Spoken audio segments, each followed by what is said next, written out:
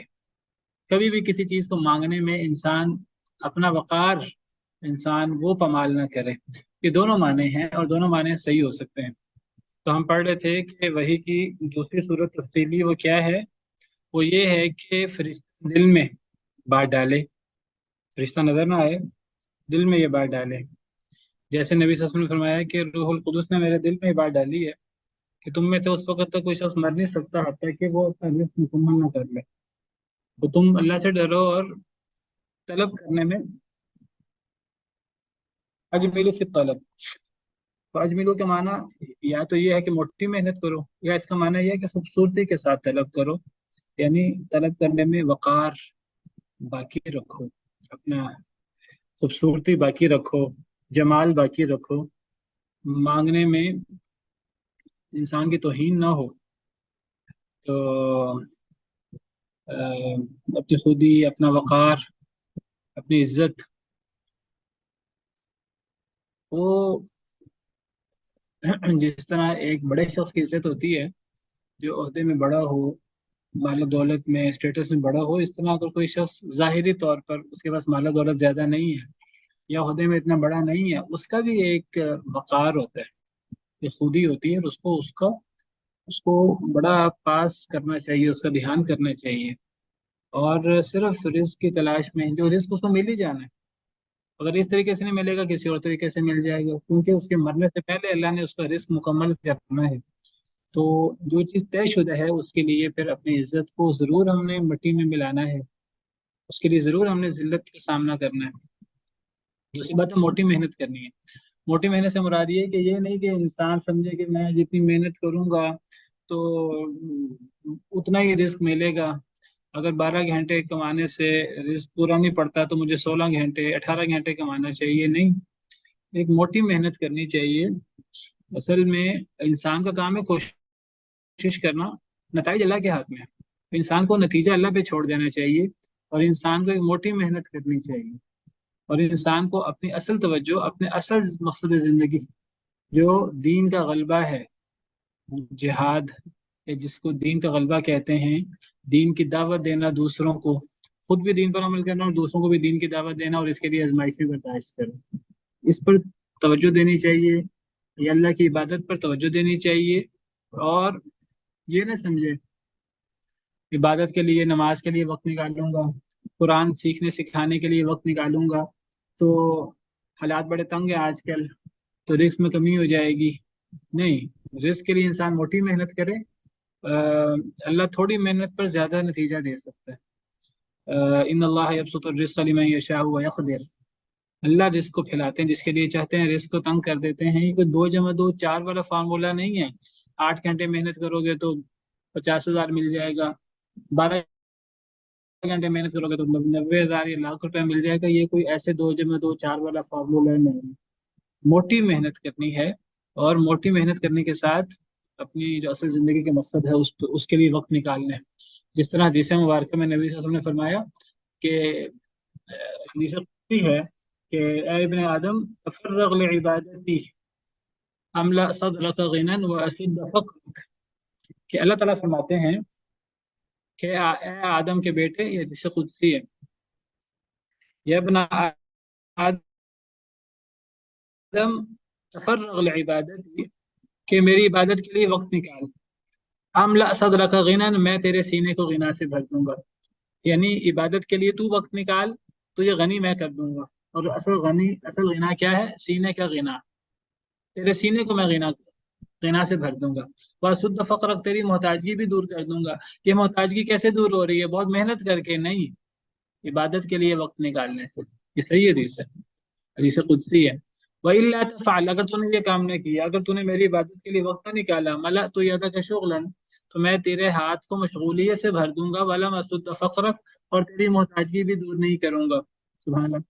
یعنی اگر ایک انسان اللہ کی عبادت کے لیے، دین کے غلبے کے لیے، جو ہمارا اصل دین کا مقصد ہے، زندگی کا مقصد، اگر انسان نے اس کے لیے وقت نہ نکالا تو انسان اتنا مشغول ہو جائے گا کہ 16 گھنٹے 18 گھنٹے اس کو نیند بھی نہیں آئے گی، اور نیند میں بھی یہی دیکھے گا کہ میں کام کر رہا ہوں، کوشش کر رہا ہوں، لیکن اس کی محتاجگی، اس کی ضرورت کبھی پوری نہیں ہوگی۔ اللہ کے کام، اللہ تھوڑا دے کر اگر کسی کو تھوڑا دیا ہے، اللہ اس پر زیادہ آزمائشی مشکلات ڈالتا ہی نہیں، زیادہ بیماریاں، زیادہ حالات اللہ تنگ کرتا ہی نہیں۔ کہ کوئی بندہ بہت زیادہ کماتا ہے لیکن جگہ جگہ اس کو پیمنٹ کرنی پڑتی ہے، ادائیگی کرنی پڑتی ہے۔ تو بہرحال یہ مطلب ہے کہ موٹی محنت کرو۔ وَلَا يَحْمِلَنَّكُمْ اسْتِبْطَاءُ الرِّزْقِ عَلَىٰ أَن تَطْلُبُوهُ بِمَعْصِيَةِ اللَّهِ، رزق کا لیٹ آنا تمہیں اس پر نہ ابھارے کہ تم اس کو اللہ کی نافرمانی کر کے تلاش کرو۔ یہ کتنا زبردست نصیحت ہے نبی صلی اللہ علیہ وسلم کی۔ ہماری موت سے پہلے رزق مکمل ہونا ہے۔ اب اگر کوئی سمجھے کہ میرا رزق لیٹ ہو رہا ہے، پہلے تو ہمیں یہ نہیں پتا کہ میرا اللہ نے رزق کتنا لکھا ہے۔ نمبر دو، اگر میں سمجھتا ہوں کہ جی میرا رزق زیادہ آنا چاہیے، میں دیکھتا ہوں کہ لیٹ آ رہا ہے، تو اس کو میں کبھی بھی اللہ کے نافرمانی کر کے تلاش نہ کروں۔ اللہ کے نافرمانی کرنے سے جلد نہیں آ جائے گا۔ اگر وہ تھوڑا میرے قسمت میں ہے تو وہ اللہ کو راضی کرنے سے بھی تھوڑا ہی ملنا ہے، اللہ کو ناراض کرنے سے بھی تھوڑا ہی ملنا ہے۔ اگر زیادہ لکھا ہے اللہ نے، وہ اللہ کے نافرمانی کر کے اگر مجھے زیادہ ملنا ہے تو وہ اللہ کی اطاعت کر کے بھی مجھے زیادہ ہی ملنا ہے۔ رزق طے ہے میرا، اور وہ مجھے میری موت سے پہلے پہلے ملنا ہے۔ اتنی زبردست حدیث ہے یہ کہ ہمارے ایمان اور توکل اور یقین کا حصہ ہے۔ اگر ہمارا ایمان اور یقین یہ ہو جائے تو ہم رزق کے بارے میں، ہم موت کے بارے میں فکر مند، ہم رزق کے بارے میں فکر مند ہوتے ہیں۔ تو ہم رزق کے بارے میں اتنی فکر مند نہ، موت سے پہلے رزق مکمل ہو کے رہے گا۔ اسی لیے فرمایا فَإِنَّ مَا عِندَ اللَّهِ لَا يُنَالُ إِلَّا بِطَاعَتِهِ، جو چیز اللہ کے پاس ہے وہ اللہ کو ناراض کر کے نہیں لی جا سکتی۔ اللہ سے لینا ہے تو اللہ کو راضی کر کے لیا جا سکتا ہے، تو اللہ کو ناراض کر کے کبھی بھی رزق حاصل نہیں کرنا چاہیے۔ بہرحال یہ دوسری صورت ہے وحی کی۔ یہ ان اجمالی صورتوں میں کس صورت میں آئے گا؟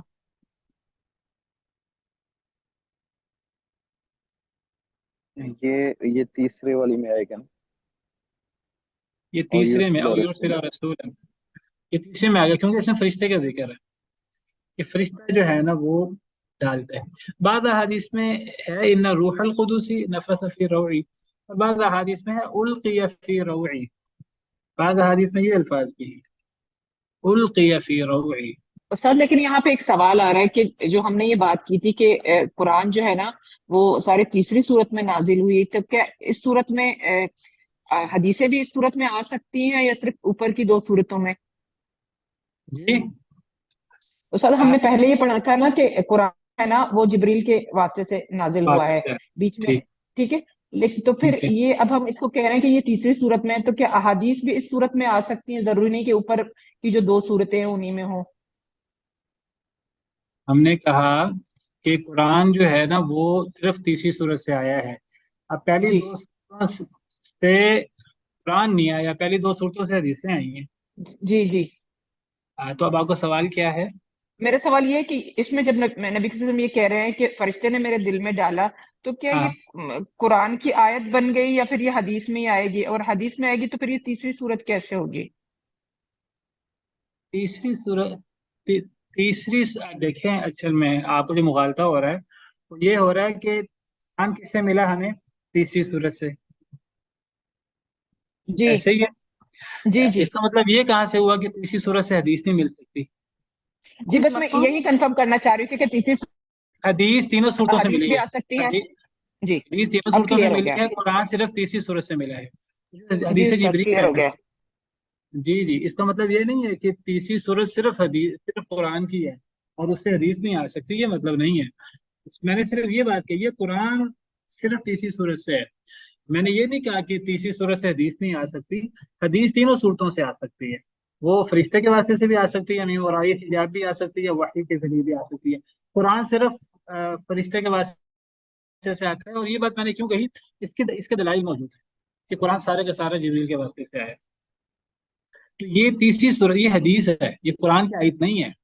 لن تموت نفس حتی تستکمل رزقها فاتقوا اللہ، یہ قرآن کی آیت تو نہیں، کوئی بھی اس کو قرآن کی آیت نہیں کہتے۔ جی استاد تو میں یہ اسی لیے چاہ رہی تھی کہ اس کو کنفرم کر دوں کہ تیسری صورت میں بھی حدیث نازل ہوئی جی ہیں. جی بالکل ہو سکتی ہے حدیث جبریل، اور کئی حدیثیں ہیں جس میں فرشتے نے آ کر وحی کی نبی صلی اللہ علیہ وسلم کو. حدیثیں دونوں طریقوں سے آتی ہیں، قرآن صرف تیسرے طریقے سے آتا ہے. ٹھیک ہے. یہ القی فی روعی بعض حدیث کے الفاظ ہیں، تو اگر القی فی روعی ہو تو یہ پھر پہلی صورت میں آ جائے گا. اور اگر وہ ہو کہ ان جبریل القا فی روعی یا ان روح القدس نفث فی روعی، تو پھر یہ تیسری صورت میں آئے گا. ٹھیک ہے. اچھا تیسری صورت کیا ہے؟ امام ابن قیم فرماتے ہیں تیسری صورت ہے انہ صلی اللہ علیہ وسلم کان یتمثل له الملک رجلا فیخاطبه حتى یعی عنه ما یقول له، کہ فرشتہ انسانی صورت میں آئے، فرشتہ آپ کو مخاطب کرے اور آپ پھر یاد کر لیں فرشتے سے جو فرشتہ کہہ رہا ہے. وفی هذه المرتبة كان يراه الصحابة احيانا، یہ جو وحی کی صورت ہے اس میں کبھی کبھی فرشتے صحابہ بھی فرشتے کو دیکھ لیتے تھے. تیسری صورت کیا ہے وحی کی تفصیلی صورتوں میں سے؟ تیسری صورت یہ ہے کہ کبھی کبھی فرشتہ انسانی صورت میں آتا تھا، اور پھر فرشتہ بھی انسان تھا، نبی وہ انسانی صورت میں آتا، نبی صلی اللہ علیہ وسلم بھی انسانی صورت میں ہوتے، آپ ہیں ہی انسان. تو پھر فرشتہ آپ سے مخاطب ہوتا، آپ کو کوئی چیز سکھاتا، کوئی چیز آپ پر پڑھتا، آپ اس کو یاد کر لیتے. یہ جو صورت ہے جس میں فرشتہ انسانی شکل میں آتا تھا، اس صورت میں کبھی کبھی صحابہ بھی فرشتے کو دیکھ لیتے. جیسے حدیث جبریل ہے. حدیث جبریل میں، حدیث جبریل کون سی حدیث ہے؟ سیدنا عمر بن خطاب سے جو روایت ہے نا، جو مشہور حدیث ہے نا، ایک ایمان شخص اسلام ایمان شدید اور احسان البیاض. والے. جی جی جی، جس میں وہ قیامت کی نشانیوں کا ذکر ہے، تو وہ اسلام ایمان اور احسان والی جو مشہور حدیث ہے، تو اس میں جبریل انسانی شکل میں آئے تھے. جب جبریل انسانی شکل میں آتے تھے تو زیادہ تر کس صحابی کی شکل میں آتے تھے؟ دہیہ کلبی. حضرت دحیہ کلبی بڑے خوبصورت صحابی، بڑے باوقار صحابی تھے، وجیح، ان کی شکل میں آیا کرتے تھے. ہمیشہ نہیں، کبھی کبھی. اب یہ جو حدیث جبریل میں سے جبریل آئے تھے تو ان کو کسی نے بھی نہیں پہچانا، گویا کہ تب وہ حضرت دحیہ کلبی کی شکل میں بھی نہیں تھے، کسی اور شکل میں تھے، انسانی شکل میں، انہیں کوئی پہچانتا نہیں تھا. لیکن اب یہی صحابہ کرام تعجب میں تھے کہ اس کو پہچانتا بھی کوئی نہیں ہے، یہ ہمارے علاقے کے نہیں ہے، اور سفر کے اثرات بھی نہیں ہیں، نہ کپڑے گرد آلود ہیں، سفید دودھ سفید کپڑے، اور بال سیاہ، کالے سیاہ، بالوں پر کوئی گھٹا مٹی کے اثرات نہیں ہیں، بال جو ہیں وہ خوبصورت کنگھی کی صورت میں. تو اس صورت میں صحابہ بھی دیکھ لیتے ہیں. اب حضرت صحابہ نے حضرت جبریل کو دیکھا ہے انسانی صورت میں، ایک دفعہ نہیں کئی دفعہ دیکھا ہے. جنگ بدر میں جو صحابہ آئے تھے، جو فرشتے، اور دفعہ صحابہ نے دیکھا ہے حضرت جبریل امین علیہ السلام کو. حضرت مریم نے دیکھا ہے حضرت جبریل کو انسانی صورت میں. تو غیر نبی بھی جبریل کو اگر انسانی صورت میں ہو، فرشتے کو انسانی صورت میں ہو تو دیکھ سکتا ہے. اچھا جی، چوتھی صورت ہے انہ کان یاتیہ فی مثل سلسلۃ الجرس، کہ فرشتہ آتا تھا آپ کے پاس سلسلۃ الجرس کی صورت میں. سلسلۃ الجرس کا مطلب ہے گھنٹی کی سی آواز، یعنی فرشتہ آتا تھا تو آپ کو گھنٹی کی سی آواز سنائی دیتی تھی. وکان اشدہ علیہ، اور وہی کی یہ صورت آپ پر سب سے شدید تھی. یہ چوتھی صورت بیان ہوئی ہے نا. فتلبس به الملک، تو فرشتہ آپ سے خلط ملط ہوتا. ان جبینہ لیتفصد عرقا، حتیٰ کہ آپ کی مبارک پیشانی وہ عرق آلود ہو جاتی، اس پہ پسینہ، یعنی موتی کی طرح پسینہ جو ہے وہ چمکنا شروع ہو جاتا. پھر یوم شدید البرد، ایک شدید سردی کے دن میں. وحتی ان راحلتہ لتبرک به الى الارض، حتیٰ کہ آپ کی جو سواری تھی وہ زمین سے گردن ٹکا دیتی. اذا کان راکبہا، اگر آپ سواری پر سوار ہوتے، اگر آپ اونٹنی پر سوار ہوتے، اونٹنی بہت طاقتور جانور ہے، اتنا طاقتور جانور ہے کہ کئی انسانوں کو بیک وقت اٹھا لیتی ہے اور لمبا سفر جو اس پہ کئی انسان کر لیتے ہیں. لیکن جب نبی صلی اللہ علیہ وسلم پر وحی آتی تھی اس صورت میں، سلسلۃ الجرس کی صورت میں، یہ آپ پر شدید ترین ہوتی تھی، اتنی شدید ہوتی تھی آپ پر کہ سخت سردی کے دن میں آپ کو پسینہ آ جاتا تھا، ماتھے مبارک پر پسینے کے قطرے نمودار ہو جاتے تھے. اور اگر آپ سوار ہوتے اونٹنی پر تو اونٹنی، حدیث میں آتا ہے کہ اونٹنی زمین پہ بیٹھ جاتی اور اپنی گردن زمین کے ساتھ ٹکا دیتی. اونٹنی آپ کا بوجھ برداشت نہیں کر پاتی تھی، تو اتنا بوجھ پڑ جاتا اونٹنی پر، کھڑی نہ رہ سکتی، اس کو بیٹھنا پڑتا، بلکہ اپنی گردن زمین کے ساتھ ٹکا دیتی اگر آپ اونٹنی پر سوار ہوتے اور وحی کی یہ صورت ہوتی.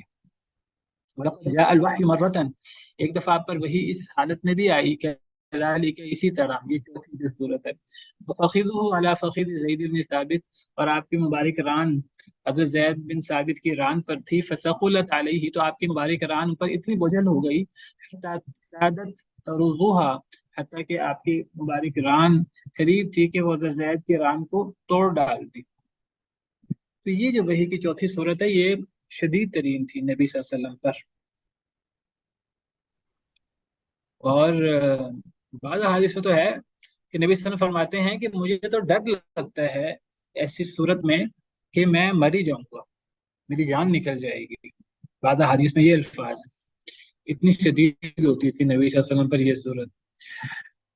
یہ جو پہلی صورت ہے یہ تو صحیح حدیث میں ہے کہ وحی کے شروع میں آپ پر جو ہے نا خواب آئے، کئی مہینے خواب آتے رہے. عائشہ کی مشہور حدیث ہے صحیح بخاری میں. دوسری حدیث یہ باقاعدہ، یہ حدیث میں نے آپ کے سامنے لکھی ہوئی ہے، یہ امام قیم نے حدیث بیان بھی کی ہے. اس کی چوتھی صورت یہ صحیح بخاری کی حدیث میں ہے. صحیح بخاری کی حدیث نمبر 2 یا 3 ہے. اس میں نبی صلی اللہ علیہ وسلم سے سوال ہوا کہ اے اللہ کے رسول صلی اللہ علیہ وسلم آپ فرمائیے آپ پر وحی کیسے آتی ہے، آپ وحی کے بارے میں ہمیں تھوڑا سا رہنمائی کریں کہ آپ پر وحی کیسے آتی ہے. تو نبی صلی اللہ علیہ وسلم نے فرمایا، پھر آپ نے وحی کے 2 طریقے بیان کیے. پہلا تھا کہ آپ نے یہ بیان کیا کہ جبریل فرشتے انسانی شکل میں آ جاتا ہے، اور دوسرا طریقہ بیان کیا احیانا یاتینی مثل سلسلۃ الجرس، کبھی کبھی مجھ پر وحی آتی ہے سلسلۃ الجرس کی طرح، گھنٹی کی سی آواز کی طرح. یہ صحیح بخاری کی حدیث ہے. یہ صحیح بخاری حدیث نمبر 2 ہے. حضرت عائشہ فرماتی ہیں کہ حارث بن ہشام نے نبی صلی اللہ علیہ وسلم سے سوال کیا کہ اللہ کے رسول پر وحی کیسے آتی ہے. تو نبی صلی اللہ علیہ وسلم نے فرمایا احیانا یاتینی مثل سلسلۃ الجرس، کبھی کبھی مجھ پر گھنٹی کی سی آواز کی طرح آتی ہے اور وہ مجھ پر زیادہ سخت ہوتی ہے. اور جب مجھ سے جبریل جدا ہوتا ہے وقد وعیت عنہ ما قال، تو وہ جو اس نے مجھے کہا ہوتا ہے میں اس کو یاد کر چکا ہوتا ہوں.